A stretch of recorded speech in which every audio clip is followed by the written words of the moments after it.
Les effets de la bombe du chômage sont de plus en plus perceptibles et indiquent que si une solution crédible n'était pas trouvée, le pire reste à venir. Et pourtant, la solution révolutionnaire tarde à venir.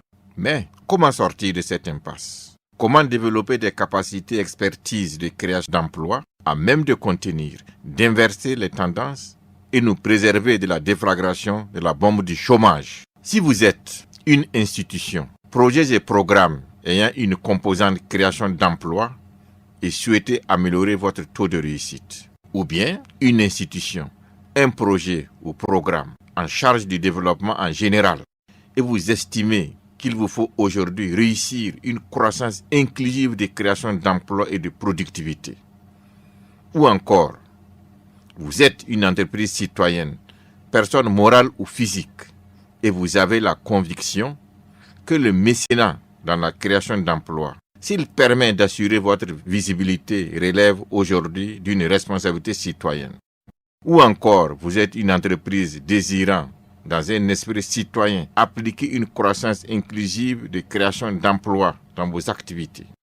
Vous pouvez aussi être des établissements d'enseignement désirant mettre à côté des formations diplômantes un programme d'insertion au profit de vos élèves et étudiants. Vous pouvez être également des experts, consultants, formateurs ou coachs désirant anticiper dans le futur plus grand chantier et industrie du développement en développant une expertise qui sera la plus recherchée et qui fera de vous un expert incontournable. Vous pouvez également être des personnes de capacité qui désirent créer des emplois à travers des programmes de synergie entre des personnes de capacité et des jeunes en quête d'emploi. Ou peut-être vous êtes seulement des personnes en quête de revenus complémentaires ou de création d'entreprises. Si vous faites partie de l'une de ces éminentes institutions et personnes ressources, restez avec moi. Je vais vous présenter une méthode innovante, simple, accessible et à faible coût de développement des capacités de création d'emplois ou d'expertise d'accompagnement à la création d'emplois. Dans cette première partie, nous allons voir croissance, chômage et pauvreté, le constat d'une inadéquation. Ensuite, les effets du chômage, des dangers de plus en plus perceptibles. Le troisième point sera la reconnaissance de la problématique du chômage comme étant le plus grand défi du développement. Et enfin, la reconnaissance du développement des capacités d'expertise et de création d'emplois comme le plus grand besoin d'aujourd'hui. Bonjour, je suis Noufou Yampa, consultant en stratégie de développement et expert en croissance accélérée, inclusive de création d'emplois. Je suis créateur du concept EMP, Emploi massif, c'est possible, et auteur du SAC IPR, Système accéléré d'acquisition de capacités, d'insertion, de productivité et de reconversion. C'est la solution technique de la mise en œuvre du concept. À la base, je suis fiscaliste, spécialisé en gestion domaniale et en conservation des hypothèques. Ces trois fonctions ont été l'une des grandes contributions dans ma décision de m'intéresser à la création d'emplois. En tant que fiscaliste, j'ai vite compris que la base financière de l'État repose sur la création d'emplois et d'entreprises. J'avais un profond respect pour tous les créateurs d'emplois et d'entreprises et j'ai ressenti le très grand besoin d'apporter ma modeste pierre à cet enjeu du développement. En tant que receveur de domaine, je comprenais l'importance d'assurer la sécurité du logement aux populations. Et j'ai participé au plaisir de milliers de personnes satisfaites. Mais je ressentais que si attribuer un terrain à une personne est bien, donner du travail doit l'être encore plus. Ce sentiment a été renforcé par deux autres facteurs. À l'occasion de recrutement de jeunes pour des petits projets qu'il m'était donné de gérer, je pouvais mesurer le besoin du travail. Surtout que pendant l'un des recrutements, une jeune fille m'a proposé ses charmes contre du travail. L'autre élément de renforcement était un vécu de jeunesse. Au lycée, les week-ends, j'aidais mes oncles commerçants dans la vente et la comptabilité. Un jour, l'un d'eux me demanda pourquoi je me comportais ainsi, comme si j'étais un fonctionnaire. J'ai demandé le pourquoi. Il m'expliqua que ce sont des personnes qui ne savaient pas économiser et fructifier. Ils dépensent tout ce qu'on leur donne. Depuis cette date, j'ai souhaité aussi faire partie de ceux qui peuvent être autonomes et même créateurs d'emplois. En tant que conservateur des hypothèques, le patron hiérarchique des notaires au niveau de l'État, j'avais un statut particulier avec une rémunération additionnelle assise sur des actes de conservation. Cette rémunération assure une responsabilité personnelle que le conservateur assume, mais elle lui permet d'avoir une surface financière parfois suffisante pour prendre des risques. C'est à ce poste stratégique que j'ai pris la décision en 1998 de démissionner effectivement pour la création d'emplois. À cette date, j'ai créé et dirigé, après ma démission, environ 5 entreprises, dont une de formation, de consultance et de gestion de projets et programmes. J'interviens à titre individuel comme consultant en stratégie de développement et comme formateur en développement des capacités de réussite, de création d'emplois et d'entreprises au Burkina Faso, en Afrique de l'Ouest et du Centre. Pour revenir à la conception du SAC IPR et du concept, qui, semble-t-il, est le fruit de ma passion pour la création d'emplois, les éléments ci-dessus méritent d'être rappelés. 1. Un acte important de base a été la démonstration de la confiance par la démission à un haut poste stratégique de responsabilité, receveur des domaines conservateurs des hypothèques. Il est bon de noter qu'après ma démission, le poste a été occupé par un ancien directeur des domaines et que de ce poste, celui-ci a été promu directeur général des impôts. 2. Le refus d'évoluer comme expert indépendant. Il m'a été demandé par l'Association des consultants indépendants, par certains membres, de rester un consultant indépendant à raison des difficultés de tracasserie de la fiscalité. Ce n'était pas ma vocation. Si je pouvais et voulais créer des emplois, il fallait que je crée plutôt un bureau d'études. 3. Le bureau d'études et de formation Impact Plus a été un laboratoire de création d'emplois pendant plus de 10 ans. Le bureau a fourni entre 30 à 75 emplois permanents et 40 à 100 emplois contractuels à la société chaque année. Dans sa recherche de méthodes porteuses de création d'emplois, Impact Plus a initié un projet école important. Ce projet, mis en œuvre dans le domaine de la prévention sanitaire, dans le cadre d'une convention avec le ministère de la Santé, a permis de créer plus de 60 emplois en 4 mois. Le projet a fait l'objet d'arrêt en raison de l'opposition des professionnels de santé. Toujours dans sa recherche de moyens pour atteindre des objectifs de création d'emplois, Impact Plus a initié des programmes de formation diplômante à des métiers d'auto-employeurs et d'entrepreneurs. Le bureau a obtenu de l'État l'autorisation de délivrer des diplômes de consultants, de vendeurs, de coachs et d'entrepreneurs. Une expérience de formation a été faite. Sur les 20 personnes formées, plus de 10 sont devenus des entrepreneurs et des auto-employeurs. Toutefois, le projet n'a pas pu se poursuivre pour des raisons d'erreur de management. 6. La formation de jeunes entrepreneurs. Dans le cadre du projet 5000 jeunes entrepreneurs du FEJ, Fonds d'appui aux initiatives des jeunes, le bureau Impact Plus a accompagné la formation de plus de 3000 jeunes entrepreneurs. Plus de 450 ont réussi la création de leurs entreprises. 7. À ces expériences, il faut ajouter 2 grandes autres expériences. la bonne compréhension des opportunités du web comme facteur de création d'emplois et la bonne compréhension du système réseau comme facteur de création de revenus.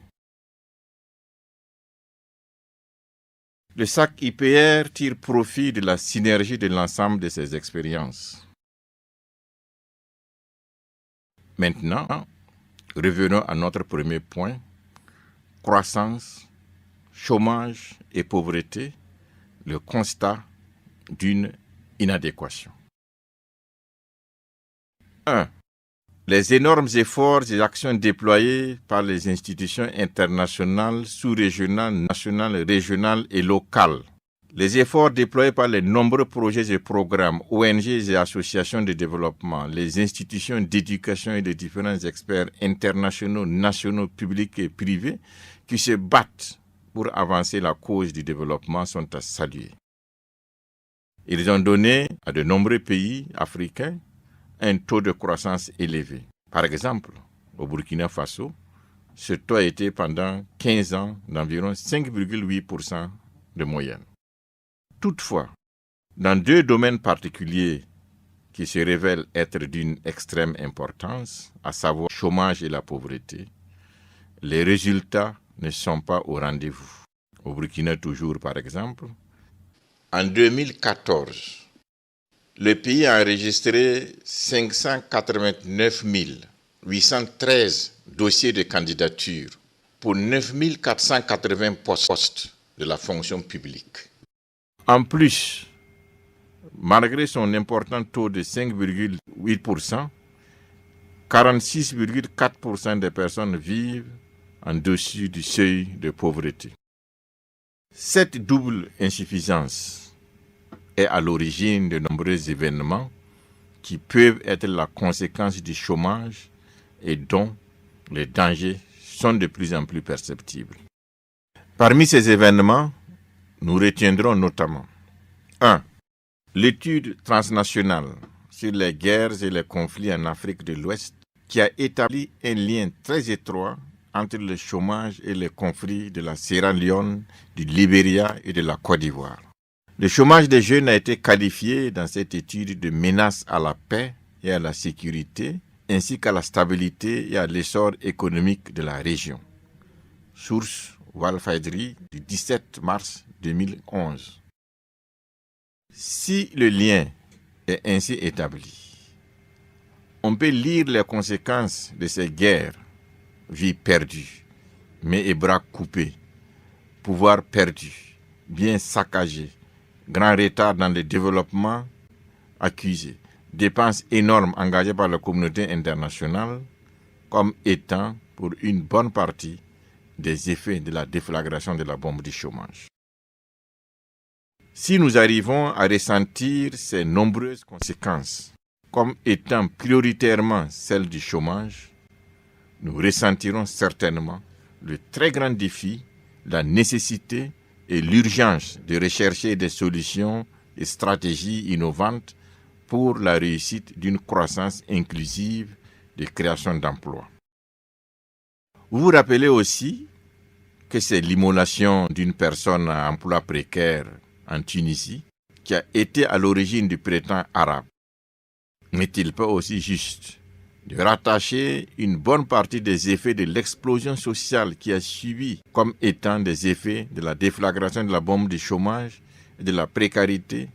Une fois encore, la nécessité et l'urgence de rechercher des stratégies innovantes de création d'emplois semblent être l'une des plus grandes leçons à tirer.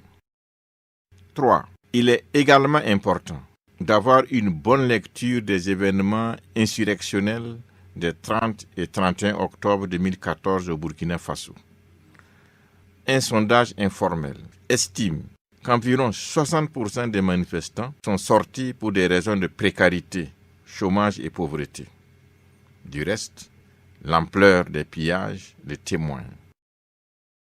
Une telle situation indique que les importants projets de lutte contre le chômage et la précarité, avec l'approche filets sociaux du précédent gouvernement, se sont révélés insuffisants pour contenir les effets du chômage.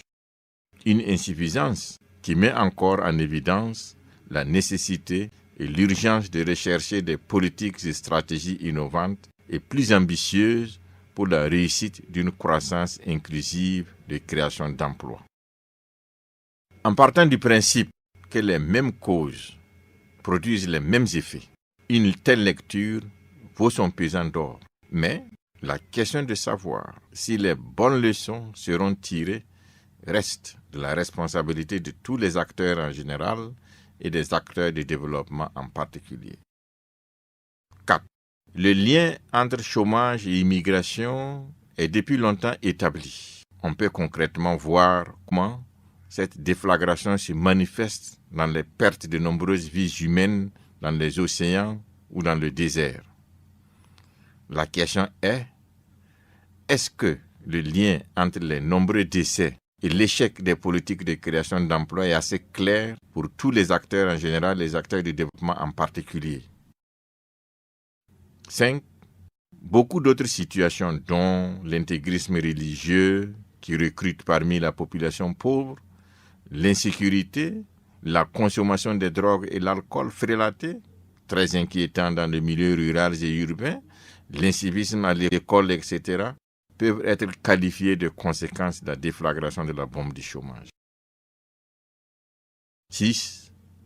On peut même aller loin et évoquer la défiance du président Hollande de se représenter à la fin de son premier mandat présidentiel, s'il n'arrive pas à inverser la courbe du chômage en France. Cette défiance devrait être regardée comme la crainte d'un risque de déflagration de la bombe du chômage. Ces situations et bien d'autres, non citées, traduisent de façon évidente, voire éloquente, les insuffisances et les limites des politiques et des acteurs en charge de la lutte contre le chômage. Elles montrent aussi la nécessité et l'urgence de reconnaître la problématique du chômage comme l'un des plus grands défis du développement. Nonobstant les effets du chômage qui indiquent le besoin d'une solution crédible, la question de l'importance du chômage dans la hiérarchie des défis des politiques et développement reste posée. Le point de vue sur la question de M. Vincent T. Cabré, administrateur civil, haut-commissaire du Oué et du Kadiogo, bien sûr au Burkina Faso, ancien ministre de l'administration territoriale et de la sécurité, ancien secrétaire général du Conseil économique et social, mérite toute notre attention. Voici ce qu'il a écrit. J'ai été un acteur privilégié dans la mise en œuvre de nombreuses politiques de développement impulsées par les gouvernements successifs au Burkina Faso. Le constat que j'en tire est que toutes ces politiques, plans et programmes, plus d'un demi-siècle après les indépendances, n'ont pas connu le succès escompté. Une des faillites les plus flagrantes est la persistance, sinon l'aggravation du chômage. Ainsi, de plus en plus de jeunes diplômés ou non, urbains ou ruraux, restent sans emploi. La précarité, la pauvreté et l'exclusion sont omniprésentes avec leurs corollaires que sont les révoltes, les contestations violentes, etc. Au Conseil économique et social, pour ne prendre que cet exemple, plus de 10 thèmes portant sur la problématique du chômage et la mise au travail de la jeunesse a été abordé ces 4 dernières années, avec pour ambition d'interpellation du gouvernement sur l'importance de la question et de l'urgence à la traiter à fond. L'unanimité est faite que faute d'être résolue conséquemment et rapidement, elle se transforme en véritable hypothèque sur la stabilité, la paix de notre communauté, en somme, une bombe sociale. Reconnaître le développement des capacités, expertise de création d'emplois comme le plus grand besoin. En résumé, Monsieur le ministre reconnaît que parmi les politiques de développement, celles de création d'emplois ont été celles qui ont connu le moins de succès, sinon les plus négligées.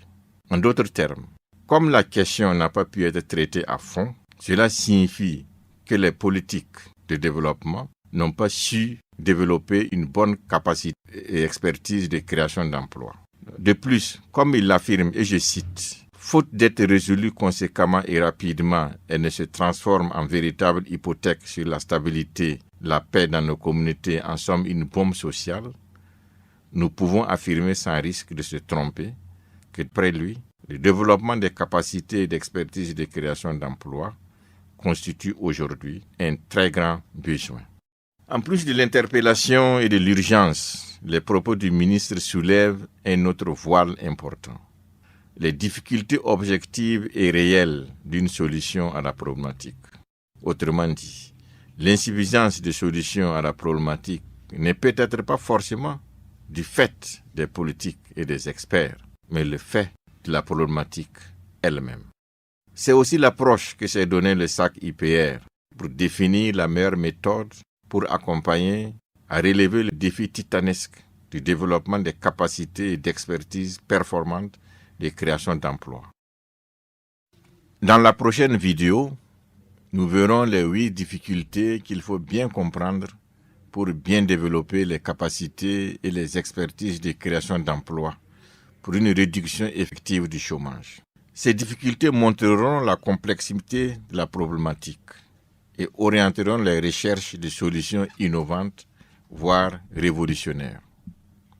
Mais en attendant de revenir à vous, je souhaite à mon tour vous écouter et bénéficier de vos contributions pour une solution véritablement révolutionnaire à ces défis majeurs de notre siècle. Participez, s'il vous plaît, en répondant à ces questions.